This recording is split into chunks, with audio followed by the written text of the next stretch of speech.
আসসালামু আলাইকুম। আমি জৈনকাঠি মাধ্যমিক বিদ্যালয়ের পক্ষ থেকে সমাজ বিজ্ঞানের শিক্ষক সন্ধ্যা সুর বলছি। তোমরা ভালো আছো নিশ্চয়ই শিক্ষার্থী বন্ধুরা? আমিও ভালো আছি।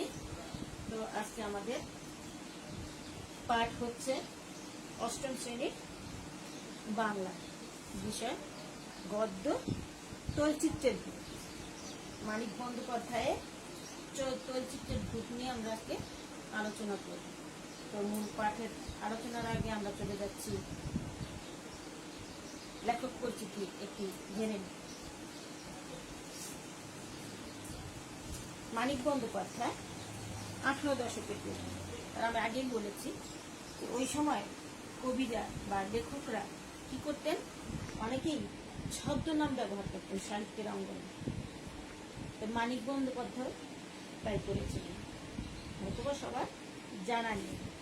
যাই হোক, মানিক বন্দ্যোপাধ্যায়ের প্রকৃত নাম হচ্ছে প্রবোধ কুমার। তিনি সাহিত্যের অঙ্গনে মানিক বন্দ্যোপাধ্যায় নামে পরিচিত ছিলেন। তার জন্ম হচ্ছে 1908 সালে 19শে মে। জন্মস্থান হচ্ছে বিহার রাজ্যের সাঁওতাল পরগনার দুমকা বলে একটা শহর, সেই শহর।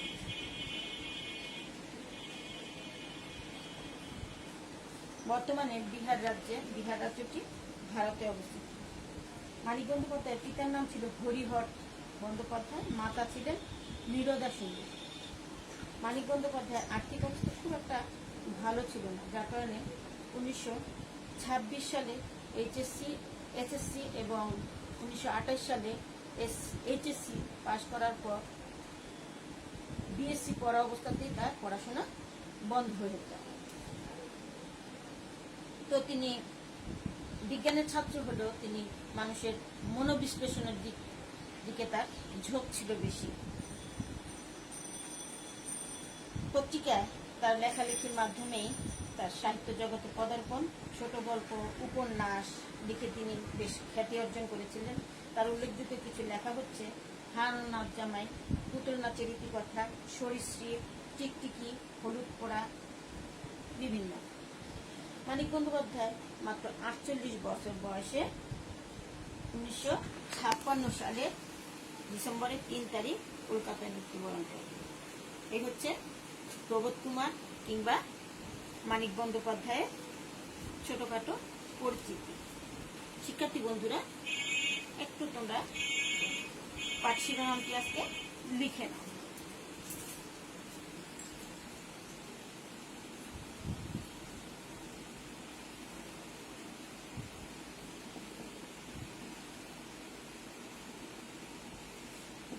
তৈলচিত্রের ভূত, আর এতক্ষণ আমরা জানলাম মানিক বন্দ্যোপাধ্যায়ের পরিচিতি।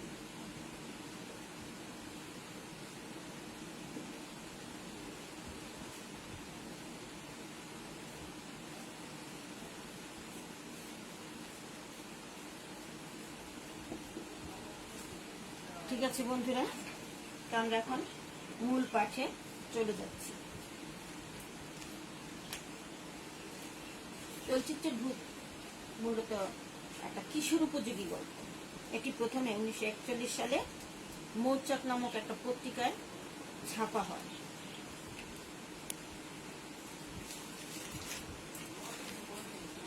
গল্পটিতে লেখক অতিপ্রাকৃত ঘটনার আশ্রয় নিল।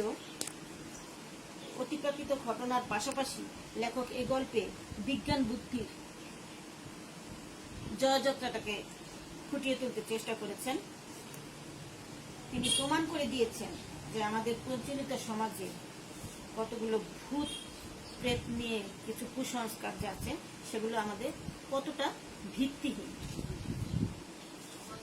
তো আমরা মূল গল্পে চলে যাই। গল্পটার সারমর্মটা এইরকম, গল্পটার কাহিনীটা এইরকম। নগেন নামক একটা কলেজ ছাত্রকে আবর্তন করে এই গল্পটা আবর্তিত হয়েছে। নগেন মামার বাসায় থেকে পড়াশোনা করত। মামা একটু কৃপণ টাইপের লোক ছিল, তাই মামা নগেনকে ভালোবাসলেও তার ভালোবাসাটা তেমন একটা নগেনের কাছে প্রকাশ পায়নি। মামাকে নগেন মোটেও দেখতে পারত না, তেমন একটা ভালোবাসতো না। কিন্তু নগেন এমন একটা ভান করতো যে মামাকে সে খুব ভক্তি শ্রদ্ধা করে, মামাকে খুব ভালোবাসে, মামার মঙ্গল চায়, এরকম একটা কিন্তু এমনিতে মামাকে সে খুব একটা ভালোবাসতো না। আর মামাও তার ভালোবাসাটা ভেতরে ভেতরে ভালোবাসলো, তার ভালোবাসাটা তার কৃপণতার জন্য নগেনের কাছে অপ্রকাশিতই থেকে যায়। তো গল্পটার মজা হচ্ছে মামার মৃত্যুর পর। মামার মৃত্যুর পর যখন নগেন জানতে পারলো যে মামার ছেলেদের সমপরিমাণ টাকা পয়সা তার নামেও মামা উইল করে রেখে গেছেন, তখন তার ভেতরে একটা অনুতাপ বোধ আসলো। আর এই অনুতাপ থেকেই তার ভেতরে একটা পাগল পাগল ভাব চলে আসলো যে সে কি ভুলটাই করেছে, মামা তাকে এত ভালোবাসে অথচ মামাকে একটু তিনি ভালোবাসতেন না বা মামার অমঙ্গল কামনা করতেন। এটা তার কাছে খুব খারাপ লাগলো। সারা জীবন ভক্তি শ্রদ্ধার নামে মামাকে ঠকিয়ে গেছেন, এটা তার কাছে খুব খারাপ লাগলো। এদিকে এগুলো কারো কাছে নগেন বলতেও পারছে না। তাই নগেন ঠিক করলো কি, রাতের অন্ধকারে মামার কাছে যে ক্ষমা চেয়ে নেবেন, যদি অনুতাপের জ্বালা একটু হলেও কমে। যেই কথা সেই কাজ। রাতের অন্ধকারে ঘুম তো আসছিল না, চুপি চুপি মামার ঘরে গেল, মামার ছবির সামনে ক্ষমা চাইছিল। যেই মামার ছবিতে হাত দেয়া অমনি তাকে কি করলেন, সেই ছবি ধাক্কা মেরে তাকে ফেলে দিল। কিন্তু এই ঘটনাটা একবার দুবার না, বারবার ঘটতে লাগলো।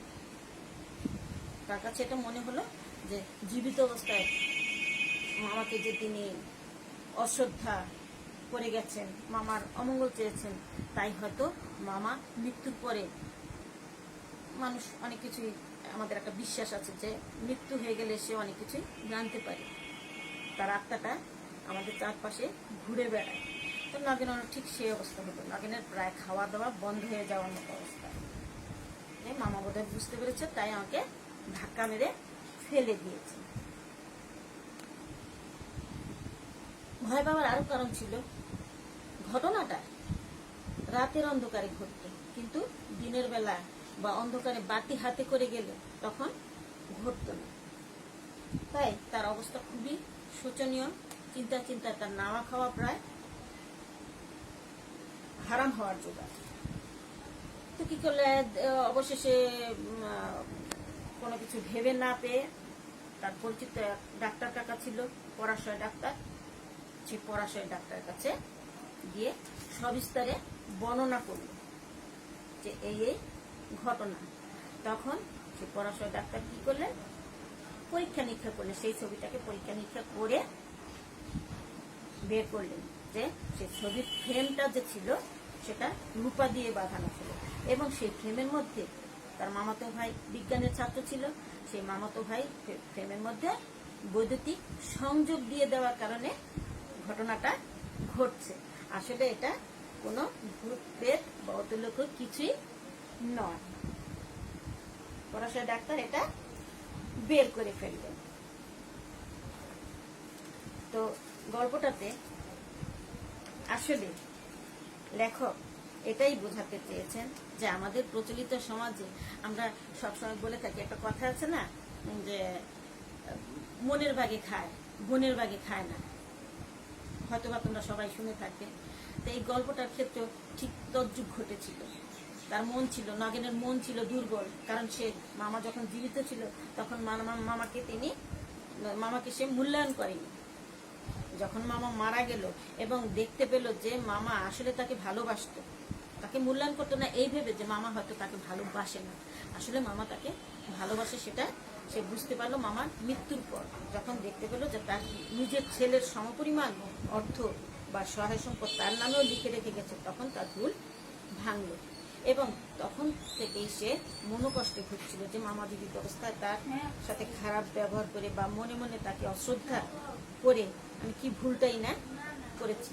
আর মানুষের মন যখন দুর্বল থাকে তখন কিন্তু সে বিভিন্ন চিন্তা তার মাথার মধ্যে, চিন্তা বলবো না, দুশ্চিন্তা মাথার মধ্যে ভিড় করে। নগেনের ক্ষেত্রে এটাই ঘটেছিল। আর লেখক এটাই বোঝাতে চেয়েছেন যে বিজ্ঞান বিচার বুদ্ধির কাছে আমাদের প্রচলিত সমাজে এই যে ভূত কিংবা কিছু আমরা কুসংস্কারে বিশ্বাস করি সেগুলো আসলে ভিত্তিহীন। আশা করি শিক্ষার্থী বন্ধুরা বুঝতে পেরেছ। গল্পটা কঠিন কিছু না, গল্পটা একেবারেই সহজ। তোমাদের বুঝতে অসুবিধা আছে বলে আমার মনে হয় না। তো অসুবিধা থাকলে তোমরা আমাকে বলতে পারো, ঠিক আছে? তো আজকে চলচ্চিত্রের ভূত এটার আলোচনা এখানে শেষ করছি। তোমরা ভালো থেকো। আর ভালো থাকার যে উপায় সেটা আমি একটু বলে দিচ্ছি।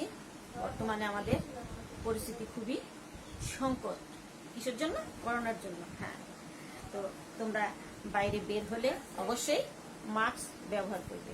আর হাঁচি কাশি দিলে হয় ন্যাপকিন ব্যবহার করবে, নয়তো কনুই দিয়ে হাঁচি কাশি দেবে। আর যতটা সম্ভব আমরা সাবান দিয়ে বারবার হাত, যে কোনো সাবান হোক, সাবান দিয়ে হাত ধোয়ার চেষ্টা করব। ধন্যবাদ শিক্ষার্থী বন্ধুরা।